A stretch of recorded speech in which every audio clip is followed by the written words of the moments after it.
আসসালামু আলাইকুম দর্শক, শুভেচ্ছা নিন। আপনাদের সবাইকে স্বাগত জানাচ্ছি আমি কনক সারোয়ার আজকের অনুষ্ঠানে। দর্শক, বাংলাদেশ একটা রাজনৈতিক একটা ক্রান্তিকাল অতিক্রম করছে বলা চলে।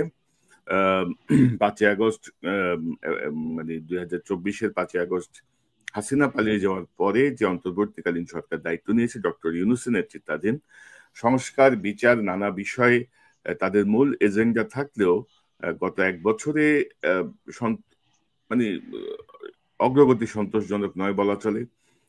ফেব্রুয়ারিতে একটি নির্বাচনের ঘোষণা আছে, ফেব্রুয়ারিতে জাতীয় নির্বাচনের কথা আছে, কিন্তু এরই মধ্যে 7 দল আহ, যুগপৎ আন্দোলনে যাচ্ছে। জুলাই সনদ, আহ, তারপরে জাতীয় সংসদে পিয়ার পদ্ধতি সহ আহ, বেশ কয়েকটা দাবিতে। তো এই সবকিছু মিলিয়ে কি গণভোট না আহ, জাতীয় নির্বাচন, এমন একটা বিষয় কিন্তু ক্রমশ জটিল আকার ধারণ করছে। তো এই বিষয়টি নিয়ে আজকে আমার সঙ্গে কথা বলবেন বাংলাদেশ আহ, আহ, বাংলাদেশের এবি পার্টির চেয়ারম্যান জনাব মঞ্জু ভাই। মঞ্জু ভাই, আসসালামু আলাইকুম। মুজিবুর রহমান মঞ্জু, আপনাকে স্বাগত জানাচ্ছি আজকের আলোচনায়। কেমন আছেন অমিত ভাই? জি মঞ্জু ভাই, আলহামদুলিল্লাহ, আল্লাহ ভালো রাখছে। তো আমি প্রথমে মঞ্জু ভাই, আপনার একটা সংবাদ আমি দেখছিলাম আজকে, যে আপনি বলছিলেন আহ, সাংবাদিকদের সঙ্গে আলোচনায় যে বাস্তবায়ন প্রক্রিয়া নিয়ে ঐক্যমত্য না হলে গণভোট ছাড়া উপায় নেই এবি পার্টি। উম, এবং এই যে বাস্তবায়ন নিয়ে যে জটিলতা তৈরি হয়েছে জাতীয় ঐক্যমত্য কমিশনের বৈঠকে বা আপনাদের রাজনৈতিক দলগুলোর মধ্যে, তো এই বিষয়টা নিয়ে একটু আপনার কাছে জানতে চাই। পাশাপাশি আমরা দেখলাম যে যুগপৎ আন্দোলনে কিন্তু 7 দলের সাথে আপনাদের নামও ছিল, অষ্টম দল, এবি পার্টিও ছিল। আবার আজকে দেখছি যে আহ, সেখানে আপনাদের নাম নাই, 8 দলের জায়গায় 7 দল হয়েছে।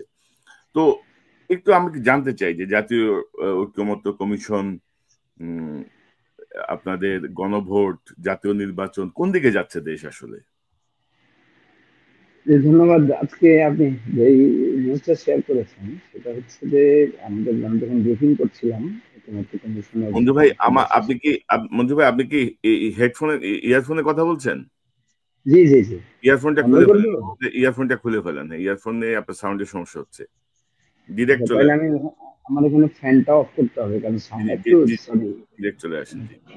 দর্শক, আমরা একটা রাজনৈতিক জটিলতার দিকে যাচ্ছি, কারণ এখন পর্যন্ত ঐক্যমত্য কমিশনের দফায় দফায় আহ, আহ, সময় বাড়ানো হচ্ছে। তারা নানা রকমের কথা বলছেন, পাণ্ডিত্য দেখছি। তো সবকিছু মিলিয়ে আমরা আসলে জানতে চাই ভেতরে রাজনীতিবিদদের সাথে। আজকে আমরা মঞ্জু ভাইয়ের মাধ্যমে রাজনীতিবিদদের সাথে কথা বলা শুরু করলাম। জি মঞ্জু ভাই, আপনার কাছ থেকে শুনি। জি, প্রথম হচ্ছে যে আজকে আমাদের যে আলোচনাটা সূত্রপাতটা ছিল, আজকের একটা মেইন ফোকাসটা ছিল যে জুলাই যে আহ, আপনার সনদটা আমরা একমত হয়েছি, সেই জুলাই সনদটা বাস্তবায়ন প্রক্রিয়াটা কি হবে। আপনি জানেন যে বিএনপি সহ কয়েকটা দলের অবস্থান ছিল যে নির্বাচনের মাধ্যমে যে সংসদ হবে, সেই সংসদই এটার বাস্তবায়নের দায়িত্ব নেবে বা সেই সংসদে এটা বাস্তবায়ন করা হবে, এটা ছিল তাদের পজিশন। জি এবং আমাদের ঐকমত্য কমিশনও প্রথমে এই ধরনের একটা প্রস্তাব করেছিলেন, কিন্তু একটা বড় রাজনৈতিক অংশ যেখানে আমরাও এটাকে এটার সাথে একমত, আমরা বলেছি যে না, জুলাই সনদটা এখন থেকেই বাস্তবায়ন করতে হবে এবং ইলেকশনটা জুলাই সনদের এই ফ্রেমওয়ার্কের ভিত্তিতেই হতে হবে। কারণ দেখেন, জুলাই সনদে আমরা যে জিনিসগুলো যোগ করেছি, সেখানে দ্বিকক্ষ বিশিষ্ট পার্লামেন্টের কথা আছে, সেখানে নারীদের আসন সংক্রান্ত কথা আছে, সেখানে 70 অনুচ্ছেদের কথা আছে, সেখানে রাষ্ট্রপতি নির্বাচনের পদ্ধতি কি হবে সেটা আছে। তো এটা যদি আপনি নেক্সট পার্লামেন্ট করতে হয়, তাহলে তো দেখা যাবে জুলাই সনদ বাস্তবায়ন হবে এর পরের পরের পার্লামেন্টে। অর্থাৎ এর মাধ্যমে নতুন যে রাজনৈতিক বন্দোবস্ত সেটা কিন্তু আমরা পাবো না।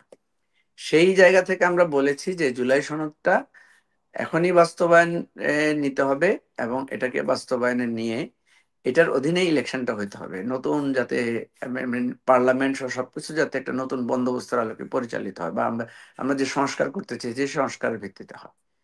এখন প্রশ্ন হচ্ছে যে এই যে আমরা সংস্কারের কাজগুলো হাতে নিয়েছি, 84টা পয়েন্টে সংস্কারের প্রস্তাব এসেছে, সেখানের মধ্যে আবার দুই ভাগ আছে।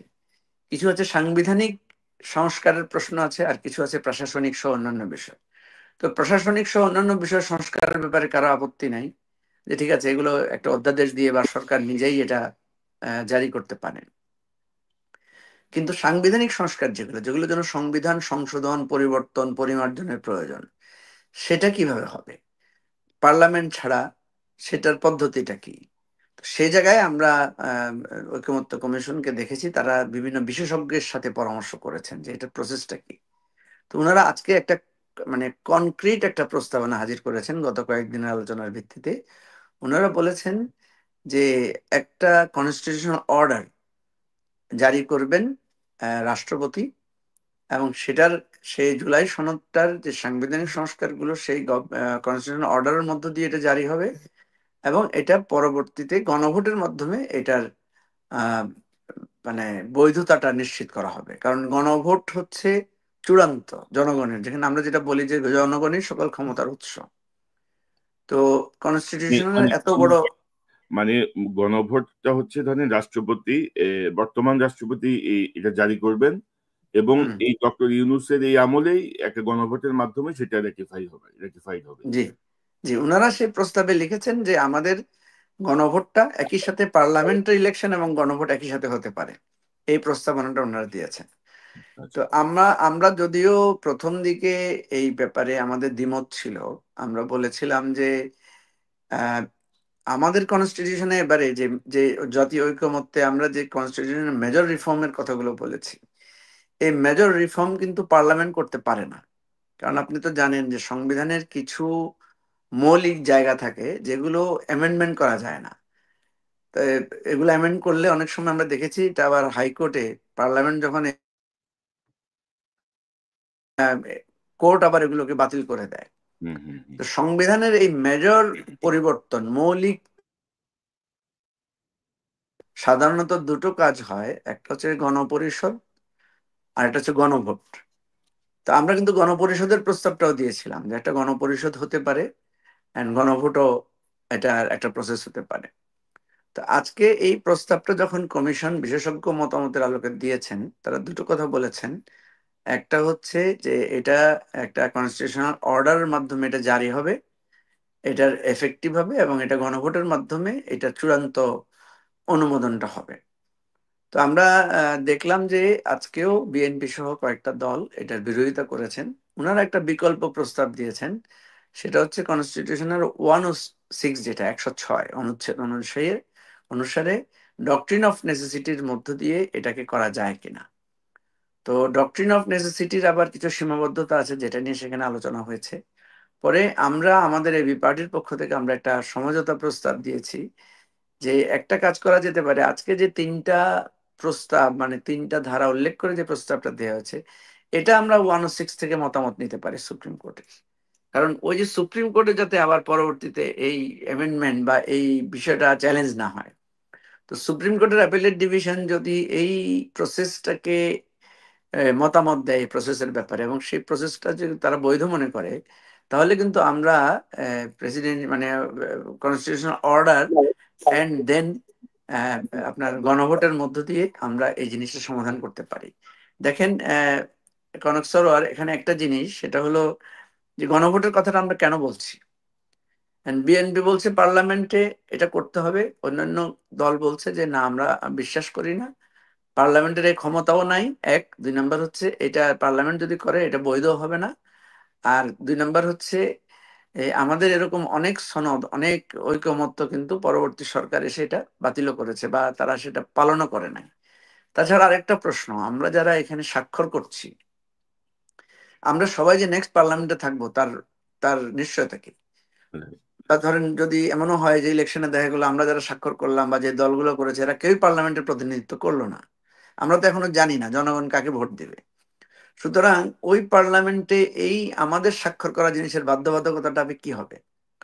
এই ধরনের নানা জটিলতা বক্তব্য তখনই আমরা করতে পারবো। ইভেন আরো কথাও আসতে পারে যে কোনো কোনো দল এসে বলতে পারে যে এখানে তো 30টা দল স্বাক্ষর করেছে, আমরা বাকি দলগুলো তো করি নাই। বা কোনো কোনো নির্দলীয় লোকেরা এসে বলতে পারে যে ভাই আমি তো রাজনীতি করি না, তাহলে আমার মতামত এখানে প্রতিফলিত হয়নি, আমি তো এই সনদের মানি না। তো সেই জন্য আমরা বলেছি সবচাইতে উত্তম প্রস্তাব হচ্ছে একটা যদি আমরা রেফারেন্ডাম দিয়ে দিই, প্রত্যেকটা নাগরিককে যদি আমরা এটার সাথে ইনক্লুড করি, তাহলে জনগণ এটার একটা সমাধান দিলেন, যেটা জিয়াউর রহমানের সময় কিন্তু এই গণভোটের মাধ্যমে কিন্তু একটা মতামত নেওয়া হয়েছিল। পৃথিবীর বিভিন্ন দেশেও আমরা দেখব যে আপনি দেখেন পূর্ব তিমুর রাষ্ট্র, হ্যাঁ, সেই রাষ্ট্রের স্বাধীনতা কিন্তু গণভোটের মধ্য দিয়ে হয়েছে। তো সুতরাং আমরা এই ধরনের রেফারেন্ডামে আমরা যেতে পারি। আপনি জানেন যে আয়ারল্যান্ড এবং ইংল্যান্ডের মধ্যেও কিন্তু একটা এই রেফারেন্ডামের ভিত্তিতে তাদের বিভক্তির বিষয়গুলো আসছে। তো এনিওয়ে, আমি যেটা বলতে চাই সেটা হলো যে আমাদেরকে যখন আমরা একমত হতে পারছি না পলিটিক্যাল পার্টিগুলো, এবং আমরা সবাই মনে করছি জনগণ এটা চায় না, আমরা সবাই কিন্তু, আপনি তো জানেন যে আমরা মনে করি জনগণ নির্বাচন চায়, জনগণ সংস্কার চায়, জনগণ নিউজ সরকারকে 5 বছরের জন্য চায়। তো আসলে জনগণ কি চায় এটা সরাসরি জনগণের মাধ্যমে তো জিজ্ঞেস করাটাই ভালো। ফলে আমরা শেষ পর্যন্ত এসে আজকে কমিশনের এই কথাটাকে আমরা সমর্থন করেছি যে ঠিক আছে, আপনারা যদি একটা অর্ডার, অর্থাৎ কনস্টিটিউশনাল অর্ডার যদি প্রেসিডেন্ট জারি করে এবং সেটা যদি আমরা পরে গণভোটে দেই এবং সেখান থেকে যদি একটা ডিরেকশন আসে, তাহলে আমাদের কিন্তু এই দ্বিমতগুলো চলে যায়। সবচেয়ে বড় কথা, আপনি যে বিষয়টা মেনে নিয়েছেন যে জুলাই সনদের এই জিনিসগুলোর সাথে আমরা একমত হয়েছি। হ্যাঁ, আরেকটা কথা অনেকে সেখানে তোলার চেষ্টা করেছেন, তারা বলেছেন যে জুলাই সনদের 7টা বা 8টা পয়েন্ট তো কোনো কোনো দল আপনার পয়েন্ট নোট অফ ডিসেন্ট দিয়েছে। তো আমার কথা হচ্ছে, হ্যাঁ, দলের নোট অফ ডিসেন্ট দেওয়ার অধিকার আছে, কিন্তু জনগণেরও তো অধিকার আছে যে সে এই নোট অফ ডিসেন্টকে সে সমর্থন করছে কিনা, না সে করে না।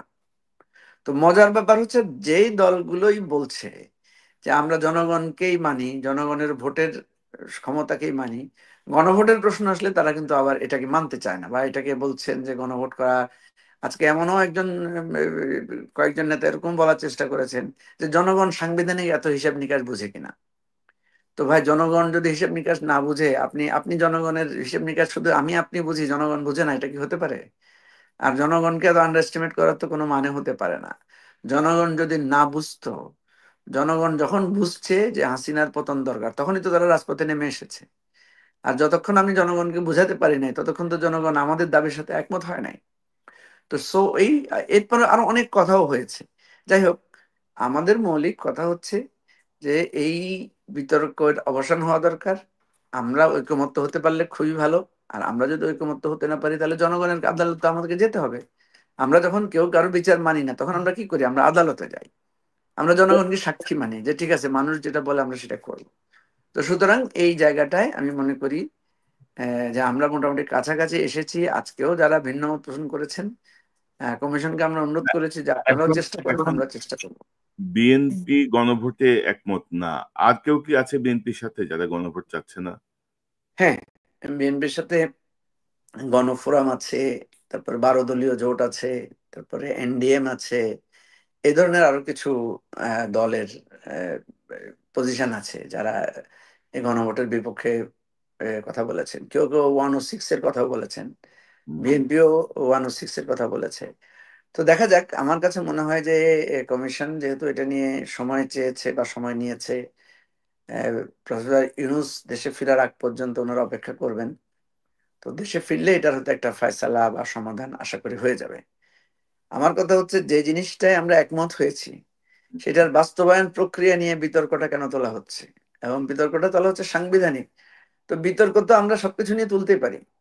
আজকে আমরা যেটার ব্যাপারে একমত হচ্ছি, কালকে আমরা একমত নাও তো থাকতে পারি, সেটা থেকে তো লোকেরা সরে যেতে পারে। তো সুতরাং আজকে আমরা জনগণের যদি রায় নিয়ে একটা জিনিস সেটেল করতে পারি, তাহলে এটাকে কিন্তু কোনো দল আর সরাতে পারবে না। তখন সরাতে হলে আবার গণভোট নিতে হবে। তা আমরা এই সংস্কারটাকে সাস্টেইনেবল করার জন্য, শক্তিশালী করার জন্য, আমাদের অসুবিধা কি? আমারটা জনগণ যদি না মানে, মানবে না, বাদ দিয়ে দিবে। জনগণ যদি মনে করে বিএনপি যে নোট অফ ডিসেন্ট দিয়েছে সেটাই সঠিক, তাহলে সে এটাকে সাপোর্ট করবে না। এই জায়গাটাই আমাদের স্ট্রং আর্গুমেন্ট হচ্ছে যে যেহেতু রাষ্ট্রের এটা গুরুত্বপূর্ণ জায়গা, সাংবিধানিক সংস্কার, সাংবিধানিক আমূল পরিবর্তনের ক্ষমতা যেহেতু পার্লামেন্টের এককভাবে নাই, এটার ক্ষমতা রাষ্ট্রের, জনগণের। এবং আমরা যখন সংবিধান রচনা করি, তখন দেখবেন ঘোষণাপত্রে, সংবিধানের আমরা প্রথমেই বলি যে উই দ্য পিপল, আমরা জনগণ। তা আমরা জনগণকে এই ক্ষমতাটা দুটো ভাবে হতে পারে। একটা হচ্ছে গণপরিষদ নির্বাচন, যেই গণপরিষদকে মানুষ এখতিয়ার দিবে যে সে নতুন সংবিধান প্রণয়ন করবে, অথবা পুরা সংবিধানকে সংস্কার করবে, সংবিধানের যে কোনো ধরনের পরিবর্তন সে করতে পারবে। কিন্তু নির্বাচিত পার্লামেন্ট সংবিধানের যে কোনো পরিবর্তন করতে পারে না।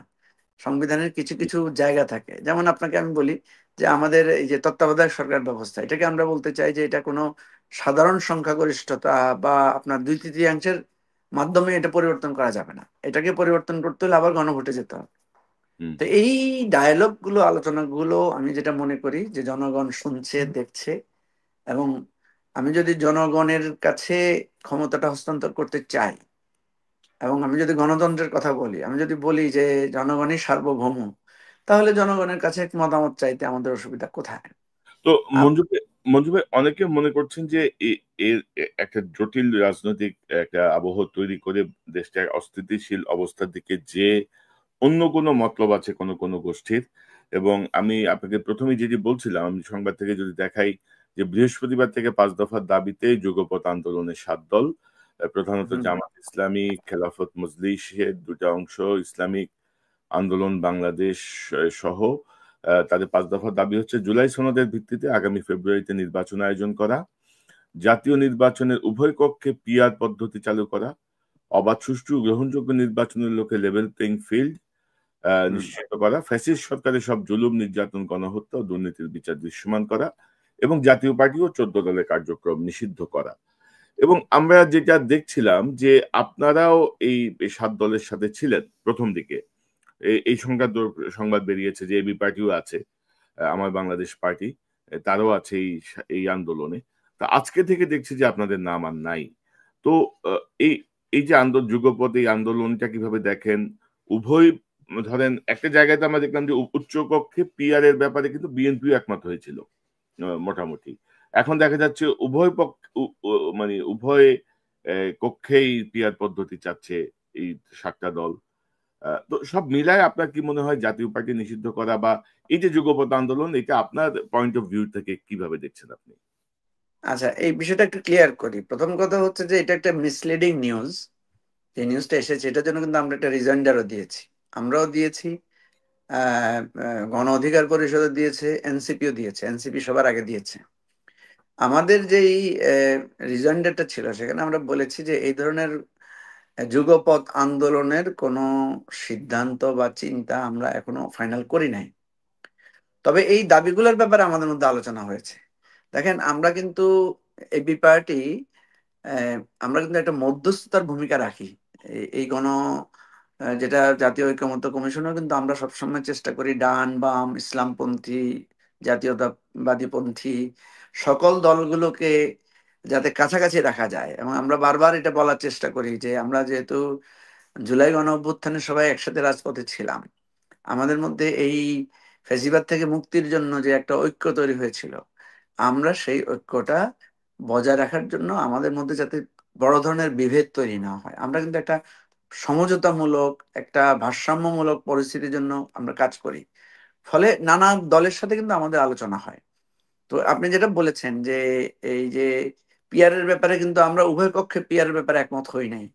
আমরা বলেছিলাম আমরা উচ্চ কক্ষে পিআর চাই, তবে উচ্চ কক্ষ যদি পিআর না দেয় তাহলে আমরা উচ্চ কক্ষে রাখার পক্ষে না, এবং সেক্ষেত্রে আমরা বলেছি তাহলে নিম্ন কক্ষে মিক্সড হতে হবে। 200 আসনে সরাসরি নির্বাচন হবে, 100 আসনে পিআর হতে পারে। তা এখন পিআরটাও সেটা হচ্ছে ভোটের পিআর। তো এনিওয়ে, যে কথাটা আপনি বলেছেন যুগপথের যে কর্মসূচি বা যেই দাবিগুলো, এই দাবিগুলোর সাথে কিন্তু আমাদের মোরললেস আমরা কিন্তু কাছাকাছি অবস্থানে আছি। কিন্তু আন্দোলনে যাওয়ার ব্যাপারে আমরা কোনো অফিসিয়াল ডিক্লারেশন বা সিদ্ধান্ত আমরা জানাই নাই।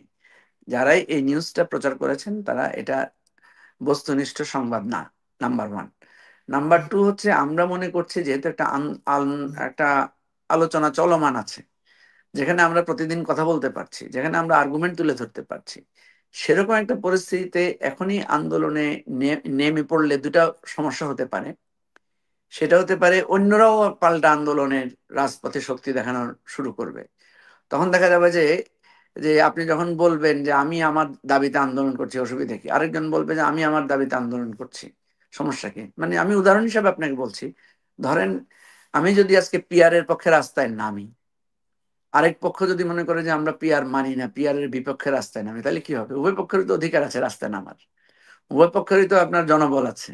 রাস্তা ইয়ে করার, তাহলে দেখা যাবে যে আমরা যে একটা সমঝোতামূলক আলোচনার মধ্যে আছি, এখানে তখন এক ধরনের শক্তি প্রদর্শনের প্রবণতা তৈরি হবে। হ্যাঁ, কিন্তু আমরা স্বীকার করি না, যে অলরেডি তো অবশ্যই ধরেন, অলরেডি তো বিএনপি মানে বিএনপির পক্ষ থেকে বলে দেওয়া হয়েছে তারা রাজপথে এটাকে মোকাবেলা করবেন। তো রাজপথে রাজনৈতিক দলের মোকাবেলা মানে তো সংঘাত। তো এই সংঘাত আবার অন্য কোনো পরিস্থিতি তৈরি করে কিনা, এটা নিয়ে হচ্ছে আসলে আমাদের কনসার্নের জায়গাটা আর কি, চিন্তার জায়গাটা এটা। আমি আজকেও আমি অনেকগুলো মিডিয়া ফেস করেছি যেখানে আমাকে অনেকে প্রশ্ন করেছে যে এই আন্দোলনটা সঠিক হচ্ছে কিনা, এই আন্দোলন করাটা ঠিক হচ্ছে কিনা। আমি বলেছি দেখেন, আন্দোলন করাতে তো কোনো বেঠিকের কিছু নাই। যে কেউ যে কোনো বিষয় নিয়ে রাজপথে আন্দোলন করতে পারে। কেউ কেউ স্ট্র্যাটেজি নিতে পারে যে আমি টেবিলেও সংলাপ করবো, আবার রাজপথেও সংগ্রাম করব, আন্দোলন করব। তো এখন এটা তাদের ব্যাপার। সুতরাং যারা আন্দোলনের ডাক দিয়েছেন তাদের ব্যাপারে আমি নেগেটিভ কিছু বলতে চাই না, নেগেটিভ কিছু দেখিও না। আমি মনে করি এটা তাদের পলিটিক্যাল স্ট্র্যাটেজি, এটার পিছনে নিশ্চয়ই তাদের কোনো একটা কৌশল আছে। এখন আন্দোলনটা কার বিরুদ্ধে? আন্দোলনটা তো বিএনপির বিরুদ্ধে না, আন্দোলনটা তো দাবিটা তো সরকারের কাছে। তো এখন বিএনপি যদি এটাকে তার দিকে টেনে নিয়ে সেও পাল্টা আন্দোলনে যায়, তখন দেখা যাবে যে রাজপথে এক ধরনের পাল্টাপাল্টি কর্মসূচি শুরু হবে, এবং জনগণ নিশ্চয়ই এটাকে ভালো চোখে দেখবে না। এখন জনগণ হয়তো তখন বলবে যে এই পক্ষকে বলবে এই পক্ষ কেন আন্দোলনে নামলো, তার কারণে তো বিপক্ষ নেমেছে। এই ধরনের আবার দেখা যাবে যে পাল্টাপাল্টি অভিযোগের জায়গায় আমরা চলে যাব। আমরা যেহেতু ঐকমত্যে পৌঁছে গেছি, শুধু আমাদের মধ্যে একটা সংকট, সেটা হচ্ছে 7টা বা 8টা পয়েন্টে বিএনপি সহ কয়েকটা দল তারা নোট অফ ডিসেন্ট দিয়েছে। তো নোট অফ ডিসেন্টের ব্যাপার নিয়ে আমরা পলিটিক্যালি মানুষের কাছে বলতে পারি, এই নোট অফ ডিসেন্টের প্রত্যাহারের জন্য আমরা আবেদন করতে পারি, নিবেদন করতে পারি, যুক্তি তর্ক তুলে ধরতে পারি, বিএনপি কে বলতে পারি যে আপনারা এই নোট অফ ডিসেন্ট থেকে এ, প্রত্যাহার করেন। ইভেন আমরা সব দল মিলেও একসাথে একটা স্টেটমেন্টও যেতে পারি। ইভেন আমরা রাজপথে কর্মসূচিও দিতে পারি যে বিএনপির এই নোট অফ ডিসেন্টটা জনগণের স্বার্থে প্রত্যাহার হওয়া দরকার, এটা আমরা বলতে পারি। বিএনপি তখন সেটাকে কিভাবে নিবে, হয়তো হ্যাঁ, আমাদের। এখন জনাব মুজিবুর রহমান মঞ্জু, আমি যতটুকু জানি বা যতটুকু আমার পর্যবেক্ষণ বা তথ্য, এই জুলাই আন্দোলনের নেপথ্যের আপনার একটা ভালো ভূমিকা ছিল, আপনার পার্টির অনেকেরই ভালো ভূমিকা ছিল, এবং অনেকে মনে করেন যে বাংলাদেশ নামক রাষ্ট্রের যে ডিপ স্টেট, সেই ডিপ স্টেটের সঙ্গে আপনি যুক্ত, অনেক ডিসিশন মেকিং বা অনেক কিছু পরিচালনায় আপনাদের একটা ভূমিকা আছে। তো জুলাইয়ের এই ঐক্যটা কেন আমরা ধরে রাখতে পারলাম না? এবং ধরেন এই যে যে বিচার বা ফ্যাসিস্ট মুক্ত করা, আপনারা এখন নির্বাচনের কথা বলেন না গণভোটের কথা বলেন, ফ্যাসিস্টদের দোষরা তো সব জায়গায় বসা। আমরা সেনাবাহিনীকে ক্লিন করতে পারলাম না ফ্যাসিস্টদের হাত থেকে, আমরা প্রশাসনকে ক্লিন করতে পারলাম না ফ্যাসিস্টদের হাত থেকে, আমরা বরঞ্চ ওই লাইনেই হাঁটছি। তো ডক্টর ইউনুসকে যে প্রত্যাশা নিয়ে জনগণ বসালো, বা ওনার ভাষায় ছাত্ররা আমাকে নিয়োগ দিয়েছে যারা আন্দোলন করেছে, ওনার এই এই যে ফেলিয়ার, এটা আপনি কিভাবে দেখেন? এটা ফেলিয়ারই বলবো, এখন আর এটা মাঝামাঝি হ্যাঁ বলার দেখেন, ডক্টর ইউনূসের এটা একটা বড় ফেলিয়ার, এটা আমরা প্রথম থেকেই বলে এসেছি। আমি ওনাকে ব্যক্তিগতভাবে সামনাসামনিও বলেছি যে আপনার উচিত ছিল, আপনি যখন এই দায়িত্বটা বাধ্য হয়ে বা যেভাবে হোক আপনি নিয়েছেন, আপনার উচিত ছিল এই গণ অভ্যুত্থানের সকল পক্ষকে নিয়ে একসাথে প্রথমে বসার। হুম। বসার পরে একটা ডায়লগ হতে পারতো যে উনি কি কি করতে চান, উনি কি কি এখতিয়ার চান। ইভেন আমি মনে করি উনি একটা টেনিউরের ব্যাপারে উনি একটা মতামত চাইতে পারতেন, বা উনি ওনার নিজের ডিজায়ারটা প্রপোজ করতে পারতেন যে দেখেন আমি এই করতে চাই। এবং এটা একটা আমাদের মধ্যে একটা সমঝোতামূলক আলোচনা হতে পারতো। এটা আমি মনে করি সত্যিকার অর্থে এটা গ্যাপ। এটা হতে পারে ওনার ব্যর্থতা, হতে পারে ওনার সীমাবদ্ধতা। ইন্টেনশনালি উনি এটা করেছেন কিনা সেটা তো আমরা আর বলতে পারবো না, আর করার কথা না ইন্টেনশনালি, কারণ ওনার তো কোনো ব্যাড ইন্টেনশন থাকার কথা না। নাম্বার টু হচ্ছে যে দেখেন, একটা গণ অভ্যুত্থানের মাধ্যমে আমাদের চাওয়া পাওয়া তো অনেক বিশাল, আমরা অনেক কিছু অর্জন করতে চাই। তো পৃথিবীতে সবকিছুকে আমরা অর্জন করতে পারি? সব তো পারি না। যেমন দেখেন, আমাকে যদি আপনি ব্যক্তিগতভাবে বলেন যে আমি মনে করি যে শেখ হাসিনার পতন হয়েছে এবং শেখ হাসিনা পালিয়ে গেছে, এবং সেটা ভারতে গিয়ে পালিয়েছে, এই তিনটা জিনিসকে আমি একটা অবিস্মরণীয় অর্জন মনে করতে চাই। কারণ আমরা সারা জীবন মানুষকে বোঝানোর চেষ্টা করেছি যে শেখ হাসিনা হচ্ছে ভারতের একটা পুতুল সরকার, এবং এটা ছিল আমাদের একটা এক ধরনের দাবি বা আমাদের এক ধরনের বলতে পারেন যে ক্লেম। কিন্তু এটা প্রুভ হয়ে গেছে, ভারতের যে সে পুতুল সরকার ছিল এবং ভারত সরকার যে নীতিমালা লঙ্ঘন করে আমাদের রাষ্ট্রকে বন্ধু হিসাবে না নিয়ে শেখ হাসিনাকে বন্ধু হিসাবে নিয়েছেন একমাত্র, এটা আমরা আগে বলতাম, কিন্তু এটা শেখ হাসিনার সেখানে অবৈধভাবে অবস্থান, পলায়ন সবকিছু মিলে এটা প্রুভ হয়ে গেছে। এই গণ অভ্যুত্থানের এই অর্জনটাকে আমি অনেক বড় করে দেখি। আমার ব্যক্তিগত অভিমত হচ্ছে আর কিছু যদি এই গণ অভ্যুত্থান থেকে নাও পাই, আমার অন্তত মনে কোনো খেদ নাই, যে আমি মনে করি যে একটা বড় কিছু পেয়ে গেছি। এখন কিন্তু প্রশ্ন হচ্ছে, কিন্তু আওয়ামী লীগ তো মানে যেভাবে ধরেন এখনো অস্থিতিশীলতা তৈরি করতে চাচ্ছে বা জি, যেভাবে ভর করে আছে সব জায়গায়, এই এই এই এই অর্জন যে কোনো সময় ব্যাহত হতে পারে। ডক্টর কনক, আমি একমত আপনার সাথে, আমি একমত। আমাদের ইতিহাস তো বলে যে আমরা স্বাধীনতা অর্জন করে স্বাধীনতাকে সংহত করতে পারি নাই, আমরা বিজয় অর্জন করেছি, বিজয়কে সুসংহত করতে পারি নাই। আমরা 90-এ এরশাদ সরকারকে হটিয়ে আবার এরশাদের সাথেই তো আমরা জোট করেছি বিভিন্ন দল, এবং এটা থেকে তো আমরা কেউ মুক্ত না। তো সুতরাং স্বৈরাচার বিরোধী আন্দোলনের আমাদের যে রূপরেখা ছিল, আমরা যে তত্ত্বাবধায়ক সরকার পদ্ধতিটা চালু করেছিলাম, এটার সুফল তো 2-3 টার্মের পরেই আমরা আবার হারিয়ে ফেলেছি। হুম। সুতরাং আমি আপনাকে বলবো যে আমাদের মুক্তিযুদ্ধ তো আমাদের একেবারে অবিস্মরণীয় অর্জন। এত প্রাণের বিনিময়ে আমরা যেখানে একটা রাষ্ট্র, একটা পতাকা, একটা স্বাধীন ভূখণ্ড পেয়েছি, তা আমরা কি সব অর্জন করতে পেরেছি? আমরা তো পারি নাই। যেই শেখ মুজিবুর রহমানের উপরে আমরা সবকিছু নির্ভর করেছি, উনিই তো আমাদের গণতন্ত্র ধ্বংস করেছেন। উনিই তো আমাদেরকে মানে সংবাদপত্রের স্বাধীনতা সহ সবকিছু বিনষ্ট করেছেন। উনিই তো আপনার মানে গুপ্ত হত্যা চালু করেছেন, করেন নাই? করেছেন তো। তো ফলে কি হয়েছে, আমাদের বাংলাদেশের এই যে ব্লাডের লেগেসি, এই যে এই যে একটা মানে অপরাজনীতির সূচনা, সেখান থেকে তো আমরা আর বের হতে পারি নাই। জিয়াউর রহমান একটা আশাবাদ জাগ্রত করেছিলেন, 90-এর মধ্যে দিয়ে আমরা আবার একটা গণতন্ত্রের যাত্রা করেছিলাম, কিন্তু সেটাকে আবার থামিয়ে দেওয়া হয়েছে এবং আওয়ামী লীগই সেটা নষ্ট করেছে। এখন প্রশ্ন হচ্ছে, আপনি যেটা বলেছেন, আমাদের প্রত্যাশা অনেক বড়। এই যে প্রশাসনে ফেসিবাদ আছে, এই যে বিভিন্ন জায়গায় ফেসিবাদের দোসররা আছে, গণহত্যাকারীরা আছে, গুমের নায়করা আছে, এটা তো আমাদের দ্বিতীয় পর্যায়ের স্ট্রাগল। দেখেন, আমাদের গণ অভ্যুত্থানটা একটা মানে আমি অনেকে বলেন এটা একটা প্ল্যান কিনা, অনেকে বলেন যে এটা একটা মেটিকুলাস ডিজাইন কিনা। আমরা যারা রাজপথে ছিলাম, সক্রিয় ছিলাম, ভেতরে বাইরে ছিলাম, হ্যাঁ, আমি আপনার একটা কথার প্রতিবাদ করি। আপনি যেটা বলেছেন যে অনেকে আমাদেরকে বলে ডিপ স্টেটের সাথে এটা আছে, আসলে এগুলো সবই অপপ্রচার। কেউ কেউ হয়তো মনে করেন যে আমাদের অনেক কিছু ক্ষমতা আছে, আমি মনে করি আমাদের তেমন কোনো ক্ষমতা নেই। একটা ক্ষমতাই আছে আমাদের, আমাদের সকল দলের সাথে একটা সুসম্পর্ক আছে, আমাদের সম্পর্কে কোনো বদনাম নাই, বা আমাদেরকে কেউ স্বার্থবাজ বলছে না, বা এখন পর্যন্ত আমাদেরকে নানাভাবে কোনোভাবে হেয় করার জন্য কোনো কিছু পাচ্ছে না। ফলে আমাদেরকে এতদিন নানা মানে ব্লেম করে এসেছে। তা এখন আমাদেরকে বলছে আমরা হঠাৎ করে ডিপ স্টেট, আমরা এইটা সেটা, যাক, এটা রাজনীতি করলে অনেক কথা শুনতে হয়, আমরা এটাকে খুব কিছু মনে করছি না। আপনার যে প্রসঙ্গটা আপনি বলেছেন যে অনেক কিছু আমরা অর্জন করতে পারিনি, অর্জন একদিনে সবকিছু হয় না।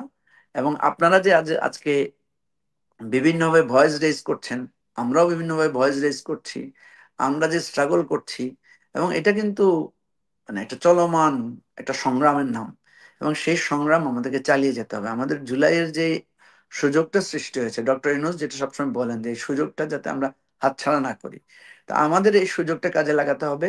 এবং আপনি যেটা বলেছেন যে এটা অনবরত আমাদেরকে এই দাবিটা দিতে হবে যে আমাদের ফ্যাসিস্টরা যাতে কোনো সুযোগ না পায়, ফ্যাসিজম যাতে ঢুকে না পড়ে, আমাদের অনৈক্যের সুযোগে যাতে আমাদের গণতান্ত্রিক অভিযাত্রা ব্যাহত না হয়, আমরা যে সংস্কার এবং পরিবর্তনের কথা, নতুন রাজনৈতিক স্বপ্ন বন্দোবস্তের কথা আমরা যেটা বলছি, সেটা থেকে যাতে আমরা বিচ্যুত না হই। না, কিন্তু ওটা তো আছে মঞ্জু ভাই, কিন্তু ধরেন নতুন যেই যেই ছাত্র জনতা, নতুন যে নেতৃত্বটা আমরা দেখছিলাম ছাত্রদের মধ্যে, তারাও তো ডিরেইলড।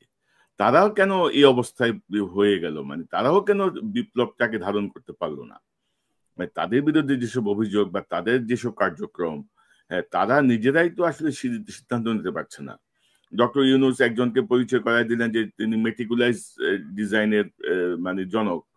তো মানে এইসব বলে মানে কি হচ্ছে, মানে আমরা আসলে ধরেন জুলাই শহীদদের একটা একটা সঠিক নির্ভুল তালিকা এখন পর্যন্ত করতে পারে নাই। জুলাই শহীদ আহতদের চিকিৎসার আসলে কি অবস্থা আমরা কিন্তু ভাষা ভাষা জানি, আমরা স্পষ্ট জানি না। যে ছেলেগুলো চোখ হারিয়েছে, পঙ্গু হয়েছে, তাদের মানসিক স্বাস্থ্যের কি অবস্থা, তাদের পুনর্বাসনের কি অবস্থা, আমি কিছু জানি না কিন্তু। তো এই হ্যাঁ, অবস্থা যদি হয়, আপনি কি মনে করেন যে ভবিষ্যতে আহ, বাংলাদেশের ছাত্র জনতা বিপ্লব করবে গণতন্ত্রের জন্য?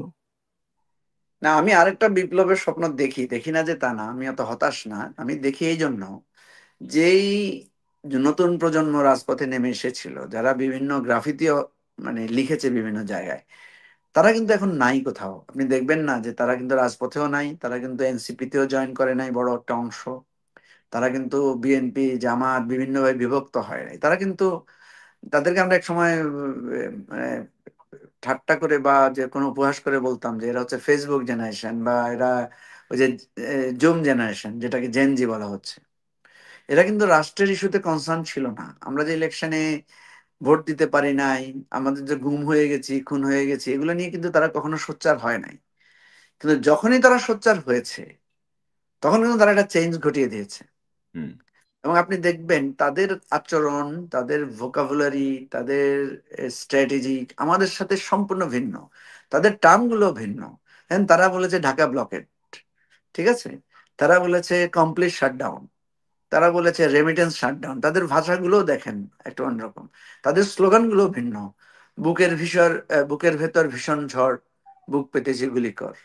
হ্যাঁ, তারপরে ওই যে ওদের ওদের এগুলো তো একটা টার্ম আকারে দাঁড়িয়ে গেছে, যে একটা পরে তো আরেকটা যায় না, সেও দাঁড়ায় থাকে। তো এই জেনারেশন তাইলে ওরা কি করবে? ওরা কিন্তু অবজার্ভ করছে।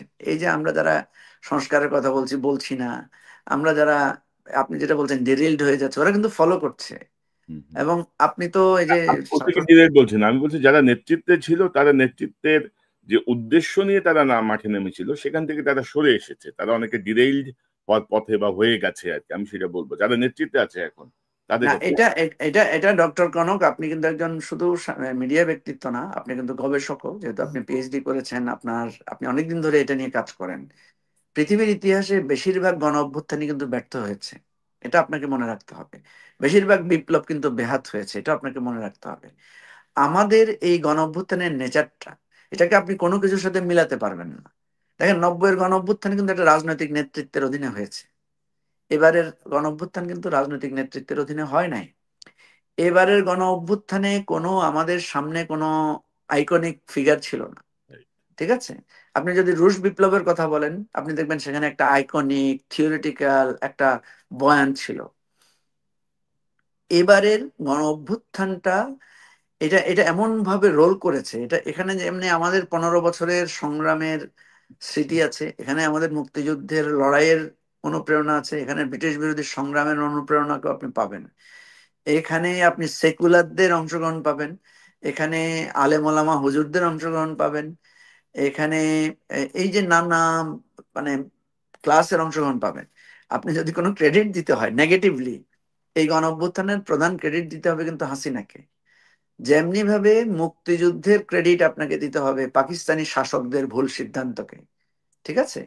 কারণ পাকিস্তানি শাসকদের একের পর এক ভুল সিদ্ধান্তের কারণে কিন্তু মুক্তিযুদ্ধ অনিবার্য হয়েছিল। আর শেখ হাসিনার একের পর এক উস্কানিমূলক, প্রহসনমূলক এবং গণতন্ত্র ধ্বংসকারী, মানে আমি আর কি বলবো, ভাষা খুঁজে পাই না, তার লুটপাট সীমাহীন, মানে কোনো কিছুতে আপনি দেখবেন সব দিক থেকে সে নিজেকে নিজে ঘেরাও করে ফেলেছে। তো সুতরাং তার অনিবার্য পরিণতি, যেটা যেটা ক্লাসিক্যাল, আপনি আমাকে অনেকে অনেক জায়গার সাথে তুলনা করে।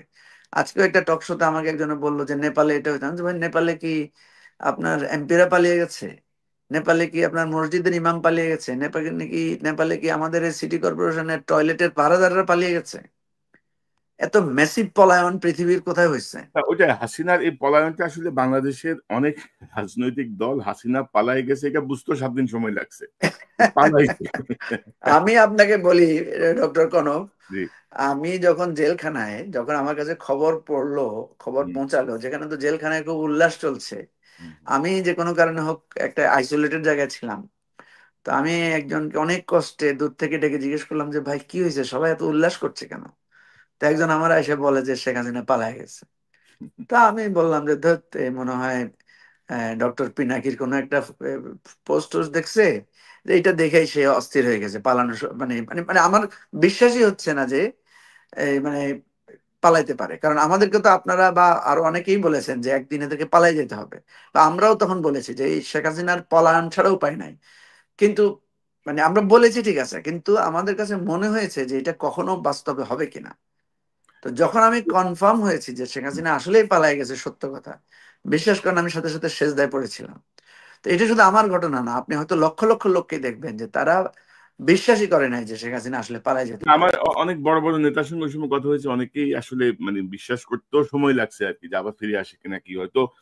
মঞ্জু ভাই, আরেকটা গুরুত্বপূর্ণ বিষয় আমি একটু যেতে চাই, সেটি হচ্ছে আপনি দেখছেন যে সাম্প্রতিক সময় জাকসুতে শিবিরের একটা বিজয়, জামাত ইসলামীর যে সহযোগী সংগঠন বাংলাদেশ ইসলামী ছাত্র শিবিরের বিজয়। তো এটা একটা নিউ পলিটিক্যাল পোলারাইজেশন বলছেন অনেকে। জামাতের এই বিষয়টা আপনি কিভাবে দেখেন? সামনের নির্বাচনের প্রভাব কতটুকু পড়তে পারে? আমাদের পশ্চিমা দুনিয়া এটাকে কিভাবে দেখছে? সব মিলিয়ে আপনার পর্যবেক্ষণটা কি একটু যদি সংক্ষেপে বলেন। না, শিবিরের নেতৃত্বে যেই আপনার জোটটা হয়েছে, সেই জোটের যে বিজয়, এটা আমি মনে করি যে এটা একটা অস্বাভাবিক, অসাধারণ, অভূতপূর্ব একটা বিজয়। কারণ এইটুকু গেজ অনেকে করেন নাই, যদিও এর আগে অনেকগুলো ওই মানে জরিপের ফলাফল বেরিয়েছে, সবগুলো জরিপের ফলাফলেই ছিল যে যে শিবিরের বিশেষ করে সাদিক কায়েম, তারপরে আপনার তাদের যেই জিএস সহ অন্যান্যদের যে ইয়াটা ছিল, যে তাদের একটা বিজয়ের একটা স্পেকুলেশন আগে থেকে হয়েছিল। তো এই ভিক্টরিটা আমি মনে করি যে স্পেকুলেশনকেও ছাড়িয়ে গিয়েছে। এখন কথা হচ্ছে যে এই যে আমি যেটা বললাম না, যে আমরা শেখ হাসিনা যেভাবে পালিয়ে গেছে, যেটা মানুষের কাছে অবিশ্বাস্য মনে হয়েছে, আমি মনে করি আজকে আমাকে একজন সাংবাদিক বলেছেন, আমার কথাটা খুব ভালো লেগেছে। উনি বলেছেন জামাত হয়তো কোনো না কোনো দিন ক্ষমতায় আসার স্বপ্ন দেখতো, কিন্তু শিবির জাকসুতে জিতবে এইটা মনে হয় না যে তারা ভুলেও কখনো কল্পনা করেছে। তাহলে এই যে একটা ফেনোমেনা আমরা দেখলাম, যে ছাত্ররা একটা ট্রেন্ডের মানে ধারণাকে বদলে দিয়ে তারা একটা ইলেকশনের রেজাল্ট দিয়েছে। এখানে দুটো জিনিস, একটা হচ্ছে যে এই এর এর মূল রহস্যটা কি। এর অনেকগুলো রহস্য আমার কাছে মনে হয়। একটা রহস্য হচ্ছে শিবির কিন্তু তার ট্রেডিশনাল প্রসেসে ইলেকশনটা ফেস করে নাই। সে কিন্তু এক ধরনের একটা রিফর্ম প্রসেসের মধ্য দিয়ে ইলেকশনে সে হাজির হয়েছে। সে কিন্তু ইভেন তার শিবির নামেও আসে নাই, সে কিন্তু একটা জোট তৈরি করেছে। এবং আপনি দেখবেন তার জোটে এমন কিছু লোককে সে নিয়েছে, অ্যাকোমোডেট করেছে, যেটাকে কিন্তু একটা ইনক্লুসিভ ফর্মে সে করেছে। তার পার্টিটা, দলটা ইনক্লুসিভ ফর্মে না থাকলেও, যেমন আমি আপনাকে বলি যে শিবিরের যেই কাঠামো, সেই কাঠামোতে বলা হয়েছে যে শিবিরের একজন সদস্যকে হতে হলে তাকে ইসলামের ফরজ ওয়াজিব সমূহ মেনে চলতে হবে, সে কবিরা গুনাহ সমূহ থেকে তাকে দূরে থাকতে হবে। এটা ম্যান্ডেটরি একজন সদস্যের জন্য। কিন্তু শিবির যে প্যানেলটা দিয়েছে সেখানে আপনি দেখবেন অনেক তার সদস্যও না।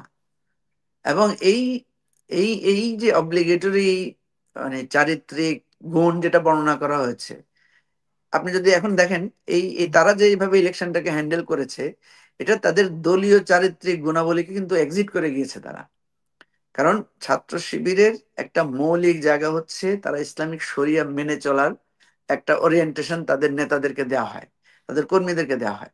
কিন্তু এখানে দেখা গেছে তারা একটা উদার নীতি গ্রহণ করেছে। তো ধরেন তারা সর্বমিত্র চাকমাকে সেখানে প্রার্থী দিয়েছে, তারা একটা নারীকে প্রার্থী দিয়েছে যে হয়তো হিজাব পরে না বা শালীনভাবে চলে, হতে পারে, সে তাকে দিয়েছে। এখন এটা কিন্তু যদি শিবিরের ফ্রেমওয়ার্কে প্রশ্ন তোলেন, তাহলে এইটা কিন্তু শিবির দিতে পারে না, কিন্তু শিবির সেটা দিয়েছে। দিয়ে সে কিন্তু একটা বিজয় অর্জন করেছে, সে কিন্তু একটা ইনক্লুসিভ ফর্মে গিয়েছে। যাওয়ার কারণে আমি কিন্তু এটার মধ্যে দিয়ে একটা বিরাট রিফর্ম ইস্যু দেখি, যে সে যেহেতু এটাতে চলে গেছে, সুতরাং এখান থেকে কিন্তু তাকে আর ফিরে আসার তার সুযোগ নেই। তাকে অনবরত সামনের দিকে যত যত মানে ছাত্র সংসদে সে ইলেকশন করুক, তাকে কিন্তু এই পলিসির মধ্যে থেকে যেতে হবে। এবং এই পলিসি যেহেতু সে নীতিগতভাবে একমত হয়েছে, অ্যাকসেপ্ট করেছে, এই পলিসি ছাত্র শিবিরকে তার চিন্তার বাইরে বা তার ইচ্ছার বিরুদ্ধে কিন্তু একটা ইনক্লুসিভ ছাত্র সংগঠন আকারে তাকে হাজির করবে। এটা হচ্ছে একটা, আমি একটা একটা বড় একটা সাফল্য দেখি। দুই নম্বর যে বিষয়টা আমি দেখি, সেটা হচ্ছে যে শিবিরকে বা শিবিরের প্যানেলটাকে ছাত্ররা নিয়েছে যে অ্যান্টি এস্টাবলিশমেন্ট আকারে। কারণ আমি যদি দেখি যে সেখানে ছাত্র দল বা অন্যান্য যারা তাদের যে অ্যাপ্রোচটা ছিল, সেটা অ্যাপ্রোচটা ছিল এক ধরনের এস্টাবলিশমেন্ট। দেখবেন আপনার ইলেকশনের আগেই তারা কিন্তু এক ধরনের ব্লেম, এক ধরনের পোক করা, এক ধরনের লেভেল দেয়া, এই ধরনের কাজগুলো তারা করেছে। ফলে ছাত্রদের কাছে মনে হয়েছে, যেমন দেখেন যে সর্বপিত্র চাকমা যে যাকে প্রার্থী দেওয়া হয়েছে বা জুমাকে যে প্রার্থী দেওয়া হয়েছে, সে কিন্তু নানা ধরনের ব্লেমিং এর, শেমিং এর শিকার হয়েছে। ফলে ছাত্রদের কাছে সে কিন্তু মজলুম আকারে উপস্থিত ছিল।